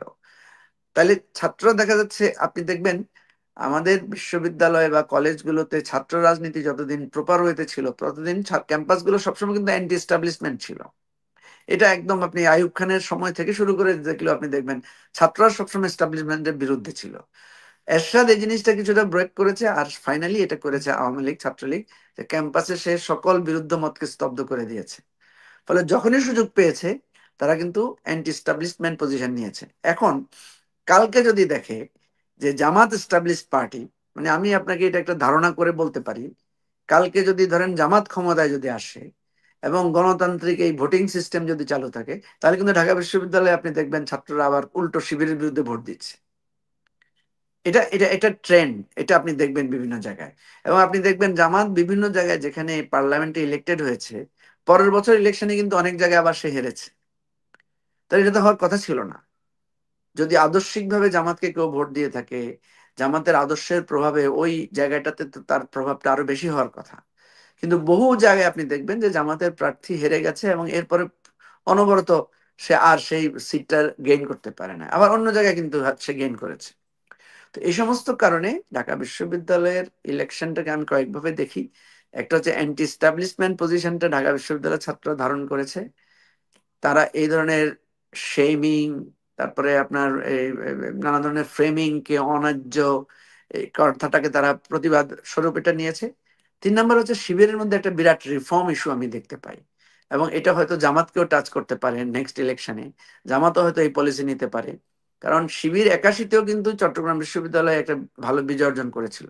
সেখানেও কিন্তু একজন উপজাতি প্রার্থী ছিল শিবিরের প্যানেলে, সেখানেও কিন্তু বিভিন্ন মানে ফেইথ গ্রুপের লোকদেরকে তারা অ্যাকোমোডেট করেছে। তাহলে তার মানে বোঝা যাচ্ছে কি, যে তার যে এক্সক্লুসিভ ফর্ম, এটা কিন্তু পিপল অ্যাকসেপ্ট করছে না। আপনি দেখবেন শিবিরের বিরাট অবদান এবারের আন্দোলনে, কিন্তু সেখানে কিন্তু শিবিরের নামে সে ইনভলভ হয় নাই। শিবিরের বিভিন্ন কোচিং সেন্টার আছে, নাম খুব বিখ্যাত, রেটিনা একটা কোচিং সেন্টার আছে, ফোকাস একটা কোচিং সেন্টার আছে, কনফিডেন্স একটা কোচিং সেন্টার আছে। এখানে কোনোটাতে কিন্তু শিবির কোচিং হিসাবে সে ইউজ করে নাই, সে একটা কমন নাম দিয়েছে। এবং এই নামে কিন্তু শিবিরের কোচিং এর মধ্যে কিন্তু অনেক হিন্দু ছাত্ররা, অনেক বিরুদ্ধমত এবং ছাত্রলীগের আওয়ামী লীগ পরিবারের সদস্যরাও শিবিরের কোচিং এ গিয়ে ভর্তি হয়। আমার আমার নিশ্চিত বিশ্বাস, সেই কোচিং এর নামটা যদি শিবির কোচিং হতো, তাহলে কিন্তু ওই আওয়ামী লীগের লোকেরা ওখানে আসতো না, ওই নন ফেইথ গ্রুপের লোকেরা সেখানে ইনভলভ হতো না। তাহলে এটা কিন্তু একটা রিয়েলাইজেশন যে আমি শিবির বা জামাতের নামে অ্যাকসেপ্টেবিলিটি তৈরি করতে পারছি না, কিন্তু আমি যখন একটা গ্রেটার ফর্মে যাচ্ছি, আমি যখন একটা ইনক্লুসিভ ফর্মে যাচ্ছি। এবং আরো একটা মজার জিনিস দেখবেন, যে শিবিরের প্যানেল থেকে যেই ঘোষণাপত্রটা দেয়া হয়েছে, যেই নির্বাচনী ইশতেহারটা ঘোষণা করা হয়েছে, সেখানে কিন্তু কোনো রিলিজিয়াস কমিটমেন্ট প্রাধান্য পায় নাই, প্রাধান্য পেয়েছে অধিকার ভিত্তিক বিষয়গুলো। কিন্তু শিবির ছাত্রদের কাছে প্রাধান্য দেয় কিসেকে? শিবিরের যদি আপনি একটা রিপোর্ট দেখেন, দেখবেন সেখানে প্রথম হচ্ছে সে নামাজ পড়েছে কিনা, দ্বিতীয়ত দেখবেন সে কোরআন পড়েছে কিনা, তৃতীয়ত দেখবেন সে আত্মসমালোচনা করেছে কিনা, তার সে ইসলামী সাহিত্য পড়েছে কিনা, এগুলো হচ্ছে তার ফ্রেমওয়ার্ক।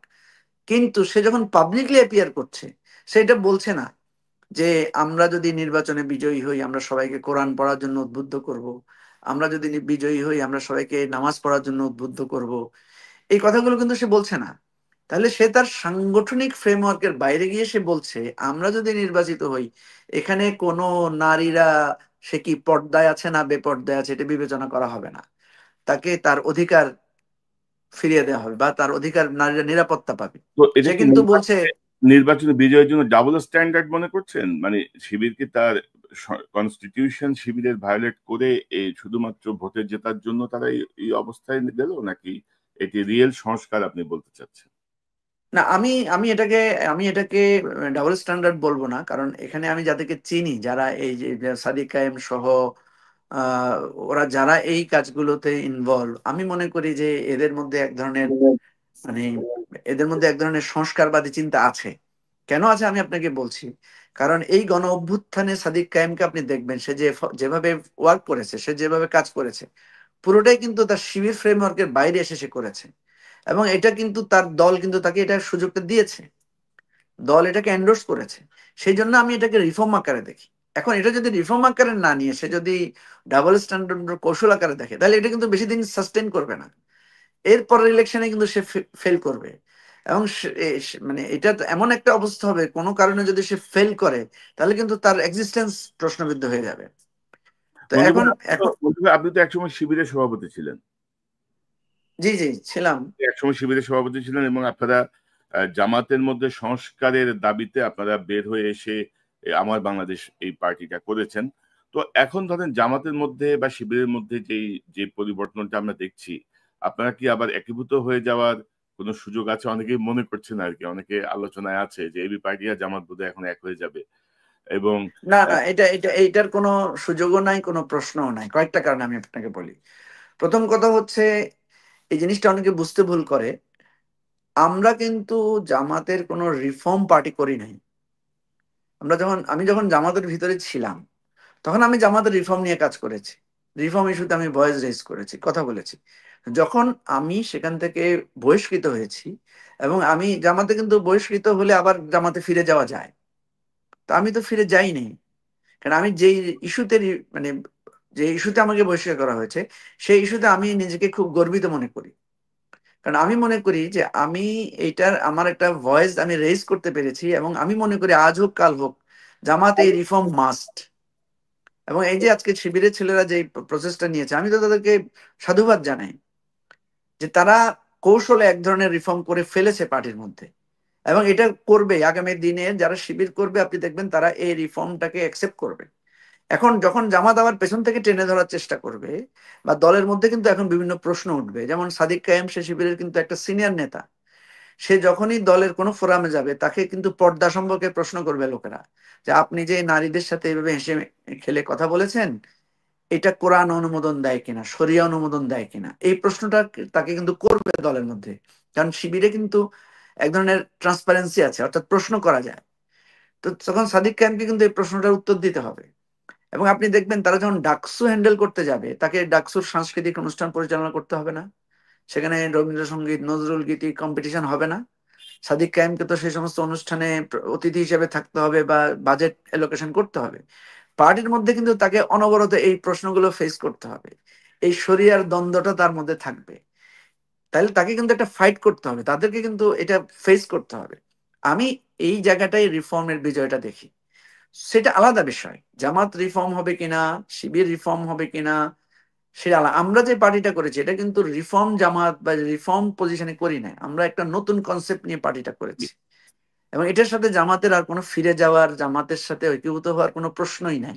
তো আপনার কাছে এটা আমার আমাদের কনসেপ্টটা আমাদের কনসেপ্টটা সম্পূর্ণ পৃথক, সম্পূর্ণ নতুন আইডিয়া নিয়ে আমরা করেছি। এবং আমাদের দলটা করার সময় আমরা বলেছি যে 15 বছরের মধ্যে যদি আমাদের এই দলের সাফল্য না হয়, 15 বছর পরে আমাদের দলটাকে আমরা এমনি বিলুপ্ত করে দিব। কারণ আমরা মনে করি একটা পলিটিক্যাল কনসেপ্ট এর সাফল্য এবং ব্যর্থতা 15 বছরের মধ্যেই এটাকে হয় হয় এটা ক্লিক করতে হবে, আদার দেন এই প্রজেক্ট আর কখনোই দাঁড়াতে পারবে না। সেটা আমাদের নিজস্ব একটা আলোচনা আছে। জি, মঞ্জু ভাই, আমরা দুইটা প্রসঙ্গ নিয়ে আলোচনা করে শেষ করবো। একটা যেটা আমি আপনাকে বলছিলাম যে ধরেন আহ, জামাতের জাকসুর পরে জামাত মনে করছে যে সকল ছাত্র সংসদে তারা এককভাবে চলে আসবে এবং এর একটা প্রভাব জাতীয় নির্বাচনে পড়বে।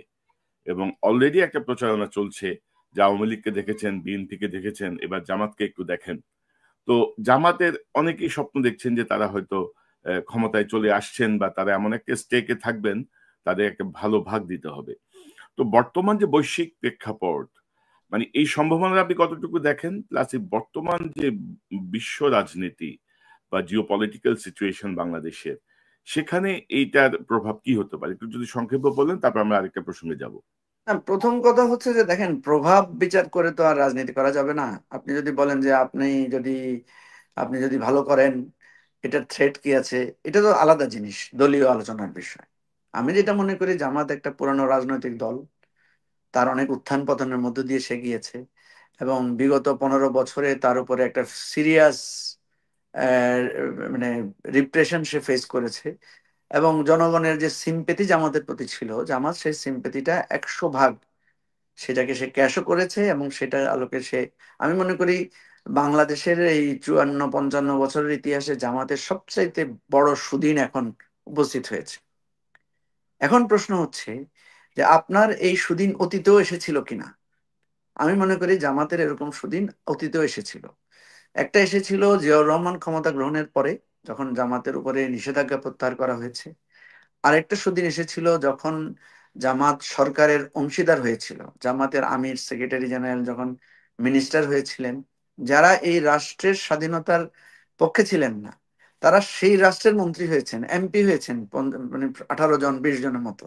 সুতরাং এটার চাইতে সুদিন আর মানে সুব্যবস্থা আর কি হতে পারে।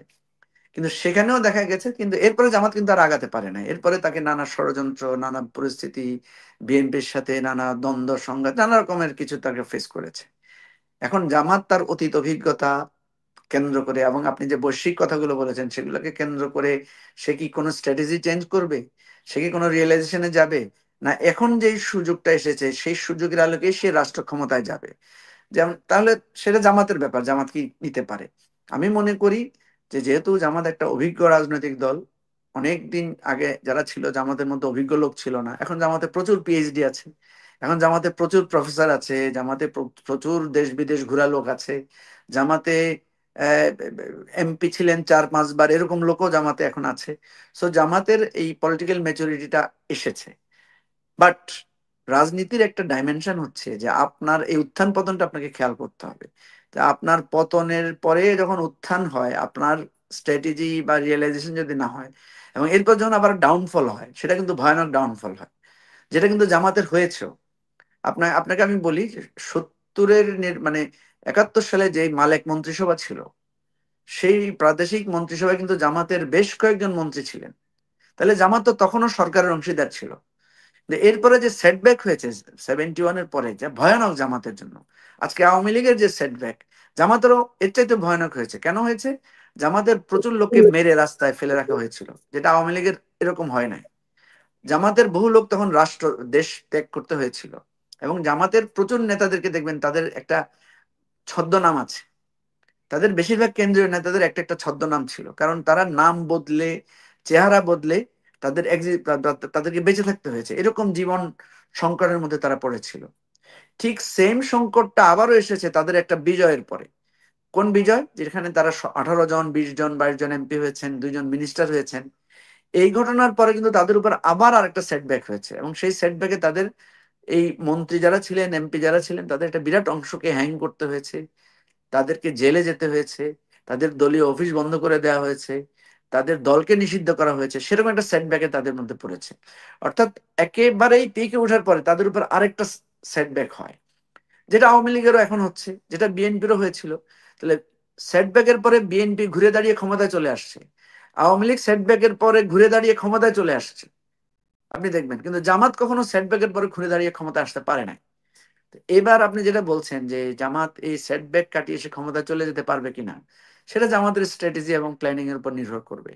আমি যেটা মনে করি যে জামাত একটা রাজনৈতিক দল আকারে তার একটা ক্রেডিবিলিটি তৈরি হয়েছে, তার একটা আদর্শিক শক্তি আছে, তার একটা অত্যন্ত স্ট্রং অর্গানাইজিং ক্যাপাসিটি আছে, ক্ষমতা আছে, এবং জামাত বর্তমানে সবচেয়ে রিচেস্ট পলিটিক্যাল পার্টি আমি মনে করি, কারণ তার যে সিস্টেমটা এমন যে দলের মধ্য থেকে সে শক্তিশালী। কিন্তু জামাতের দুইটা বড় ধরনের যেই মানে লুপ হোলস আছে।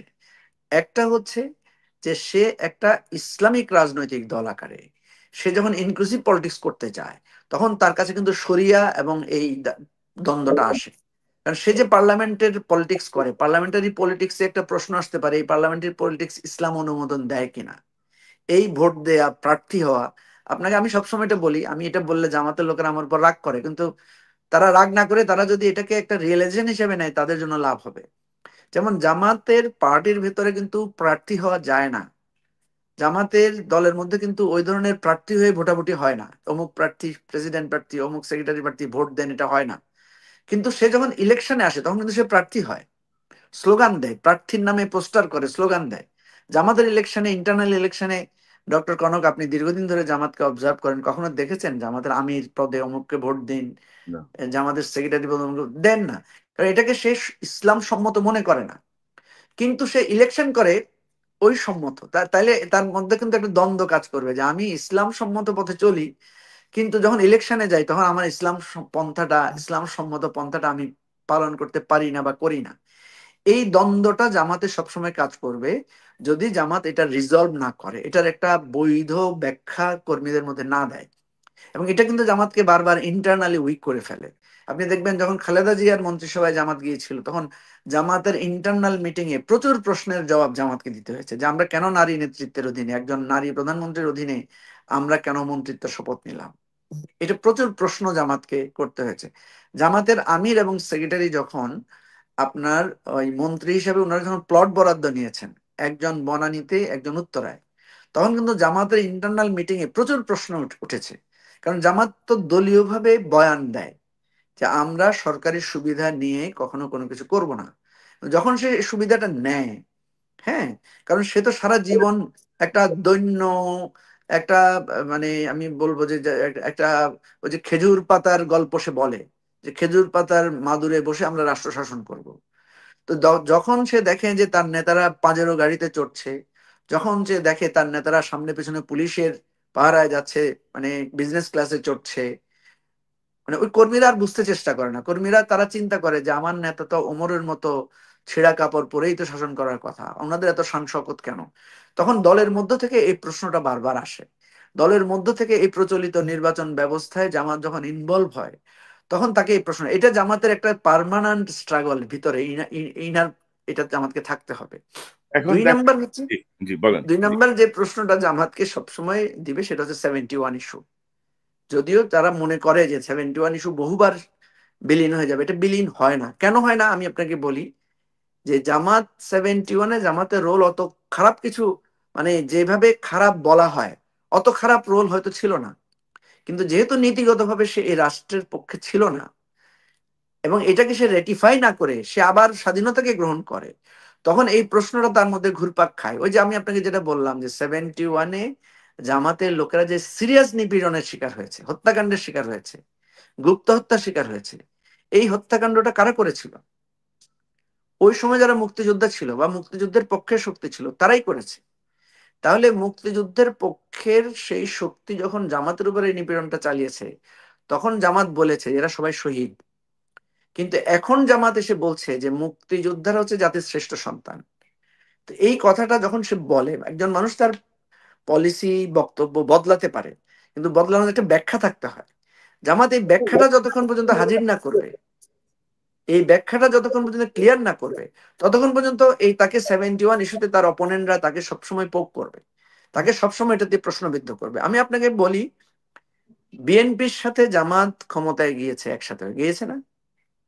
কিন্তু যখনই বিএনপি জামাতের প্রতিদ্বন্দ্বী হবে, বিএনপি জামাতকে 71 দিয়ে আঘাত করবে।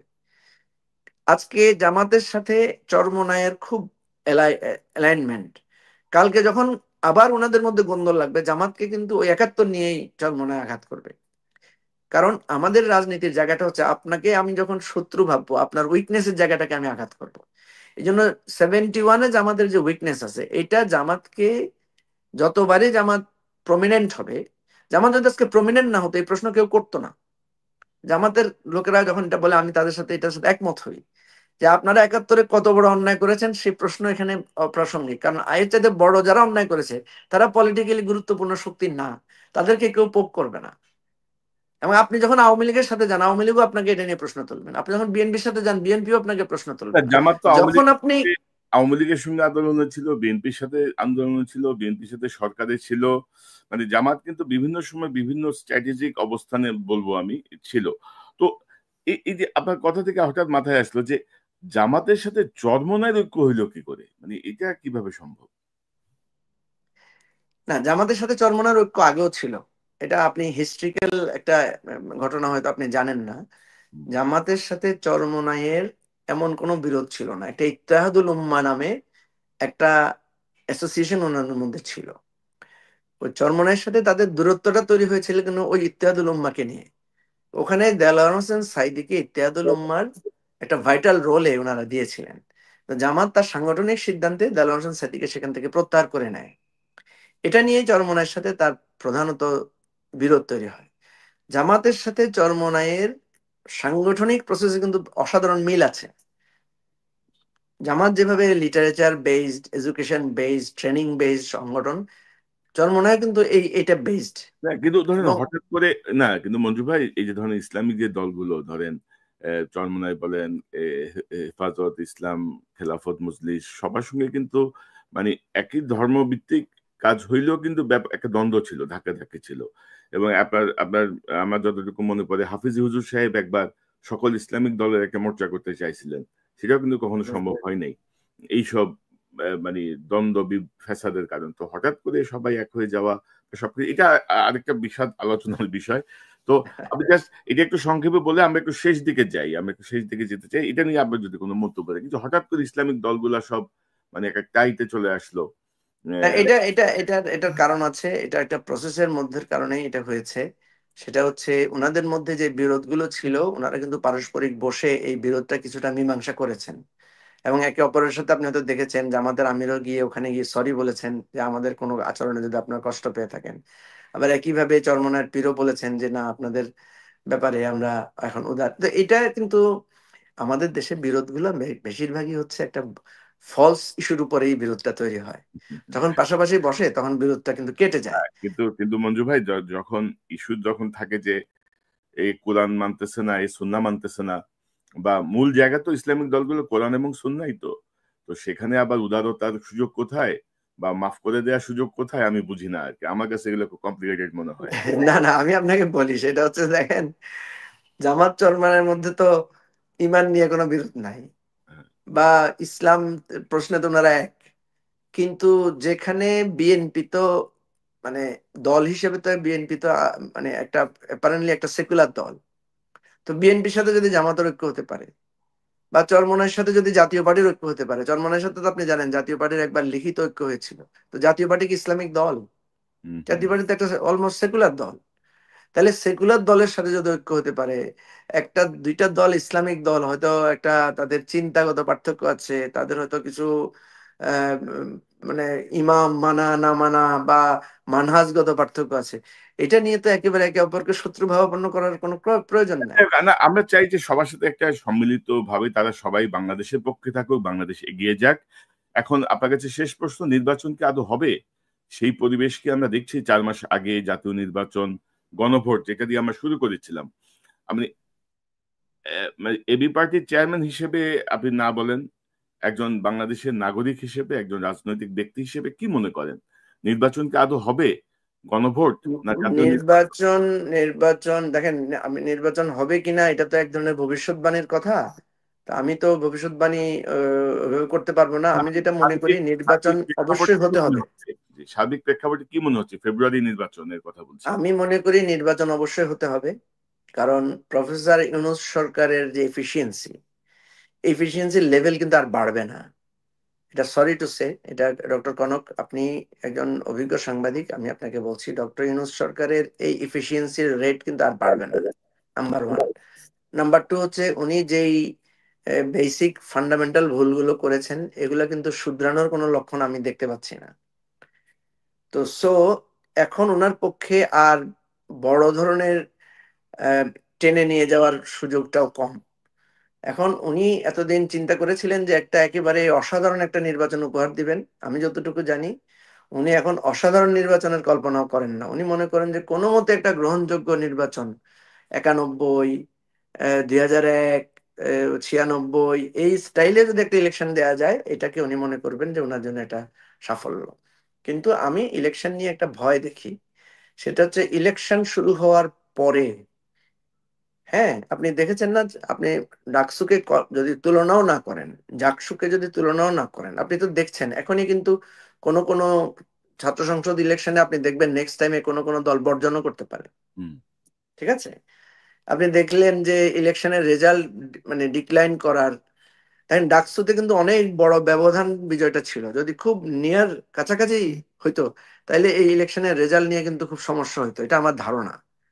ঠিক আছে, এবং এটা আদালত পর্যন্ত গড়াইতো যদি পার্থক্যটা 10 ভোট 20 ভোট 30 ভোটের মধ্যে হইতো, এবং ভয়ানক মারামারিও হয়ে যেতে পারতো ডাকসু ইলেকশনকে কেন্দ্র করে। কারণ আমরা দেখেছি একদিকে বিএনপি একদিকে জামাত কিন্তু ব্যাপক জনসমাগম ঘটিয়েছিল। এটা আপনাদের মিডিয়ার কারণে, আমাদের গণমাধ্যমের লোকদের কারণে এই জিনিসগুলো সেভাবে মানে আস্ফালন হতে পারে নাই। তাহলে ন্যাশনাল ইলেকশন তো আরো ভয়ানক জায়গা, এখন তো ক্ষমতা পাওয়া না পাওয়ার বিষয়, এবং সেখানে তো লক্ষ লক্ষ ভোটার, কোটি কোটি ভোটারের ব্যাপার। এখানে তো মাত্র 20-30 হাজার ভোটার একটা ইলেকশন। সো আমি যেটা মনে করি যে এই ইলেকশনে যেই মনোভাব আমরা এখন দেখতে পাচ্ছি প্রতিদ্বন্দ্বীদের মধ্যে, যে একজন আরেকজনকে সহ্য না করার মনোভাব, এইটাকে যদি গভর্নমেন্ট একটা গ্রহণযোগ্য জায়গায় নিয়ে আসতে না পারে, একটা সমঝোতামূলক জায়গায় এই ইলেকশনটাকে নিতে না পারে, তাহলে ইলেকশন হয়তো শুরু হবে কিন্তু শেষ পর্যন্ত একটা গ্রহণযোগ্য ইলেকশনের জায়গায় কনক্লুসিভ পর্যায়ে পৌঁছবে কিনা এটা নিয়ে আমি সন্দিহান। এবং এটার জন্য যে কাজগুলো করা দরকার, অনবরত আমরা সরকারকে বলছি যে আপনার ল অ্যান্ড অর্ডার সিচুয়েশনকে আপনাদের আরো ভালো করতে হবে। আমরা সরকারকে বলছি রাজনৈতিক দলগুলোর মধ্যে একটা সমঝোতামূলক সন্ধি করা দরকার। আমরা বলছি যে ইলেকশন কমিশনকে যে আরো নতুন আইডিয়া এবং প্রসেস ডেভেলপ করা দরকার। তো আমার এই জায়গায় আপনার কনক্লুসিভ কথা হচ্ছে ইলেকশন ছাড়া আমাদের কোনো উপায় নাই। ফেব্রুয়ারিতে যদি ইলেকশন না হয় তাহলে ভয়ানক অনিশ্চয়তা বাংলাদেশের সামনে অপেক্ষা করছে, নাম্বার ওয়ান। নাম্বার টু হচ্ছে এই ইলেকশন যদি একটা খারাপ ইলেকশন হয় তাহলে আরো ভয়াবহ মানে ভবিষ্যৎ আমাদের সামনে আসবে। সুতরাং আমাদের এখানে কোনো অপশন নাই। আপনি যদি মনে করেন যে আপনি মানে এই মানে সারা ঘরে আগুন লেগে গেছে, এখন আপনি কি করবেন? এখানে আমার কোনো অপশন নাই আমার পুড়ে যাওয়া ছাড়া। হ্যাঁ, আমি যদি লাফ দিয়ে বাঁচতে পারি সেটা আলাদা জিনিস। সুতরাং আমার প্রশ্ন হচ্ছে যে আমাদেরকে অন্য কোনো ভাবনার কোনো সুযোগ নাই, আমাদেরকে সবাইকে বুঝতে হবে এই ইলেকশনটা ফেয়ার ইলেকশন হইতে হবে। এই ইলেকশনে আমাদের সবাইকে অংশগ্রহণ করতে হবে, এবং এই ইলেকশনের মধ্য দিয়ে বাংলাদেশকে নতুন একটা ডাইমেনশনে নিতে হবে। না নিলে আমাদের কিন্তু ওই আমি যেটা বলেছি আপনাকে যে গণ অভ্যুত্থান বেশিরভাগ ক্ষেত্রে ব্যর্থ হয়েছে, আমাদের এখানেও গণ অভ্যুত্থান ব্যর্থ হতে পারে। না, কিন্তু কিন্তু এখন এই গণভোটের যে প্রসঙ্গটা আসছে, সংবিধান সংশোধনের জায়গাটাতে বিএনপির সাথে আসলে কিভাবে সমঝোতা হবে বা বিএনপি কতটুকু মানবে তার উপরে তো নির্ভর করছে সুষ্ঠু নির্বাচন বা সবকিছুর বিষয়, নাকি? আমি তো বিএনপির নেতাদেরকে এটা সবসময় বলি যে সব সংস্কার এক কথায় মেনে নিলে আপনাদের অসুবিধাটা কোথায়? কোনো অসুবিধা তো নাই, কারণ বিএনপিরই তো 31 দফা সংস্কার, এবং এইখানে যতগুলো এক্সপ্লেনেশন আছে এগুলো তো 31 দফারই সংস্কার। সংস্কার বিএনপি যদি বলে যে আমরা সব কিছুর সাথে একমত, যত প্রস্তাব দিয়েছে সব একমত, তাহলে ইলেকশন তো ডিসেম্বরে হওয়া সম্ভব। কথা বুঝতে পেরেছেন? ভুলটা তো বিএনপি করছে। বিএনপি যদি বলতো যে হ্যাঁ আমাদের কাছে ফার্স্ট প্রায়োরিটি হচ্ছে সংস্কার এন্ড দেন ইলেকশন, ঠিক আছে, তাইলে আর কি বিরোধী দলে যারা অন্যরা আছে তারা তো আর কিছু পয়েন্ট পেতো না বলার জন্য। এখন বিএনপি যখন বলে ইলেকশন, তখন তার কাউন্টার পার্টরা বা তারা আমরা বলে যে না, আমরা ইলেকশনের আগে আমরা সংস্কার চাই। তো এনিওয়ে আমি মনে করি যে তবে তবে বিএনপি ভাই, বড় দল। ভেরি আনফরচুনেটলি হাসিনা পালাই যাওয়ার পরে বিএনপি বলেন, জামাত ইসলামী বলেন, অন্যান্য দলগুলো বলেন, বিশেষত আমি বলবো বিএনপি এবং জামাতের রাজনৈতিক জায়গায় তারা এতটা অপরিপক্ক সিদ্ধান্ত বা এতটা অপরিপক্কভাবে এগিয়েছেন, মানে আমার কাছে, আমার নিজের কাছে খুব বিস্ময়কর লাগে, যদিও আমি অত রাজনীতি বুঝি না। তো আমি জানি না কেন এটা হইলো, প্রত্যেকেই রং ডিসিশন নিয়েছেন। যে জায়গাটায় ঐক্যবদ্ধভাবে মানে আপনার প্রধান শত্রুকে, আপনি আপনার ফ্যাসিস্টরা যেন আর ফিরে আসতে না পারে, সেই জায়গাতে আপনি কোনো ভূমিকা না রেখে আপনারা পারস্পরিক দ্বন্দ্ব উম, জড়িয়ে গেছেন। জামাতের মতো বিএনপিকে আক্রমণ করছে, বিএনপি জামাতকে আক্রমণ করছে, এনসিপি বিএনপিকে আক্রমণ করছে। তো সব মিলায় যেই পরিস্থিতিতে আমার মনে হচ্ছে যেন তৃতীয় পক্ষের কেউ সুতা হাতে নিয়ে বসে পুতুল খেলার নাচটা আমাদেরকে দেখাচ্ছেন আর কি। আপনার শেষ মন্তব্য নিয়ে আমি অনুষ্ঠানটা শেষ করব। ডক্টর, আপনার কথার সাথে আমি একমত। বিএনপি জামাত এনসিপি ওনারা সবাই গণ অভ্যুত্থানের মানে সবচাইতে বেশি অবদান রেখেছেন। বাট গণ অভ্যুত্থান পরবর্তী সময়ে সবচাইতে দায়িত্বহীনতার পরিচয় ওনারা দিয়েছেন। এবং আহ, এই যে ঝগড়া, এই যে একে অপরের প্রতি ব্লেমিং শেমিং, একে অপরকে অপমান করে কথা বলা, এগুলো বলার পরে ওনারা নতুন রাজনীতির কথা ওনারা আসলে বলতে পারেন না। তারপরেও আমরা হতাশ নই। আমরা মনে করি তারা অভিজ্ঞ রাজনৈতিক দল, বিএনপি জামাত অভিজ্ঞ রাজনৈতিক দল, অতীতেও তারা এরকম ঝগড়া করেছিলেন, আবার তারা ঐক্যবদ্ধ হয়েছিলেন। আমি আশা করব যে এবারেও তারা এই ঝগড়াটা কমিয়ে কিছুটা ঐক্যবদ্ধতার জায়গায় আসবেন। এনসিপির ছেলেদেরকে আমি বেশি দোষ দেই না, যেহেতু তারা নবীন, তারা অভিজ্ঞতা অর্জন করছেন। তারপরেও তাদেরকে আমরা চেষ্টা করি যথাসম্ভব রাজনৈতিক ভাবে বুঝ দেওয়ার জন্য। আমি মানে সর্বাত্মকভাবে আশাবাদী, এবং আবারও বলছি যে গণ অভ্যুত্থানে এখন পর্যন্ত যতটুকু প্রাপ্তি আমাদের আছে, আমি এটাতে অনেক বেশি সন্তুষ্ট। আর বাকি যেগুলো আছে এগুলো আমরা, এটা আমাদের চেষ্টার উপর দিয়ে আমরা অর্জন করার চেষ্টা করব, এবং এটা আমাদের পলিটিক্যাল স্ট্রাগল, এটা আমরা করে যাব। আপনাদের সহযোগিতা চাই। আপনারা দূর থেকে আমাদেরকে সবসময় পাশে ছিলেন। আপনাদেরকেও আমাদের অনুরোধ থাকবে, আপনারা এই পরস্পর ঝগড়া বিবাদ না করে, আপনারা যারা আমাদের পক্ষের শক্তি ছিলেন, আপনাদেরও ছোটখাটো মনোমালিন্য ভুলে গিয়ে আপনাদেরও একসাথে দেশের কল্যাণের জন্য কাজ করা উচিত। আপনাদের না, কাছে আমাদের আপনার আমাদের মাধ্যমে বিশেষ অনুরোধ। আমার আমার সঙ্গে স্পেশালি কারোর সঙ্গে কোনো মনোমালিন্য নাই। আর কোনো দল, আমরা ধরেন ইউনূস সাহেব যখন দায়িত্ব নিলেন তখন আমরা পূর্ণ সমর্থন দিয়েছি। বিশেষ করে আমার কথা যদি বলি, পূর্ণ সমর্থন ছিল ডক্টর ইউনূসের প্রতি। আমরা চেয়েছিলাম আমাকে যথাযথ সংস্কার হোক, বিচার হোক। কিন্তু ক্রমশ আমরা দেখলাম যে উনি ব্যর্থতার দিকে যাচ্ছেন। আমার কাছে সবার আগে বাংলাদেশ। তো ইউনূস সাহেবকে যখন সমর্থন দিলাম তখন বিএনপি গালাগাল করলো আমাদেরকে। বিএনপি ভালো কাজ করলে জামাত গালাগাল করে, জামাতের ভালো কাজের কথা বললে বিএনপি গালাগাল করে, এনসিপি গালাগাল করে। তো আমরা ধরেন এগুলাতে অনেকটা হ্যাবিচুয়েটেড। তো আমাদের লক্ষ্য একটাই, সবার আগে বাংলাদেশ। বাংলাদেশকে আমরা একটি গণতান্ত্রিক এবং স্বাধীন সার্বভৌম রাষ্ট্র দেখতে চাই। আমরা কোনো ফ্যাসিবাদ ফিরে আসুক এটা চাই না। অন্তত এটা হচ্ছে আমার আমার একদম স্ট্রং একটা অবস্থান। সেই অবস্থানে ইনশাল্লাহ আমি কাজ করে যাব। জনাব মুজিবুর রহমান মঞ্জু, আপনাকে অসংখ্য ধন্যবাদ। আপনি ধন্যবাদ, ধন্যবাদ। তার মধ্যে অনেক সময় দিলে। নিশ্চয় আমরা নিয়মিত আপনাকে পাবো, অনেক বিষয় নিয়ে খোলামেলা আমরা কথা বলবো, যেটাতে আমাদের নতুন যারা রাজনীতিতে আসছেন তারা এডুকেটেড হবেন, বাংলাদেশের মানুষের কাছে অনেক কিছু স্পষ্ট হবে। আপনাকে অসংখ্য ধন্যবাদ। অনেক ধন্যবাদ।